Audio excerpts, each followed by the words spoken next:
Power star Pawan Kalyan, blockbuster director Harish Shankar కాంబినేషన్లో తెరకెక్కాల్సిన భవదీయుడు భగత్ సింగ్ చిత్రం ఆగిపోయినట్లుగా గత కొన్ని రోజులుగా టాలీవుడ్ సర్కిల్స్లో వార్తలు వస్తున్నాయి. మధ్యలో హరీష్ శంకర్ కలగజేసుకొని అదేమీ లేదని, సమయం వచ్చినప్పుడు అప్డేట్ వస్తుందని క్లారిటీ ఇచ్చారు. కానీ ఆంధ్రప్రదేశ్లో మారిపోతున్న రాజకీయ సమీకరణతో ఈ సినిమాపై మరింతగా అనుమానాలు వ్యక్తమవుతున్నాయి.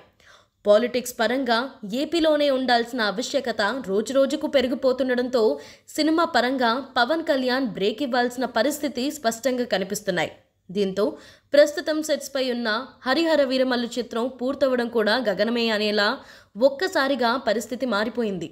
దీంతో హరీష్తో చేయాల్సిన భవదీయుడు భగత్ సింగ్ సినిమాని పవన్ కళ్యాణ్ కూడా వద్దని అనుకుంటున్నట్లుగా టాక్. పవన్ కళ్యాణ్ ఈ సినిమా చేయని క్రమంలో మెగాస్టార్ ఈ సినిమాని చేయాల్సిందిగా హరీష్ను మెగా ఫ్యాన్స్ కోరుకోవడం విశేషం. భవదీయుడు భగత్ సింగ్ పై వస్తున్న వార్తలలో కొందరు మెగా ఫ్యాన్స్ సోషల్ మీడియాలో హరీష్ శంకర్ను రిక్వెస్టులు పెడుతున్నారట. బాస్కి ఆ టైటిల్తో సినిమా చేయాలని ఎప్పటినుండో కోరికగా ఉంది. ఆ స్క్రిప్ట్ని మెగాస్టార్కి అనుగుణంగా మార్చి వీలైనంత త్వరగా సెట్స్ పైకి తీసుకెళ్లాలి అంటూ హరీష్ను వేడుకుంటున్నారు ఫ్యాన్స్.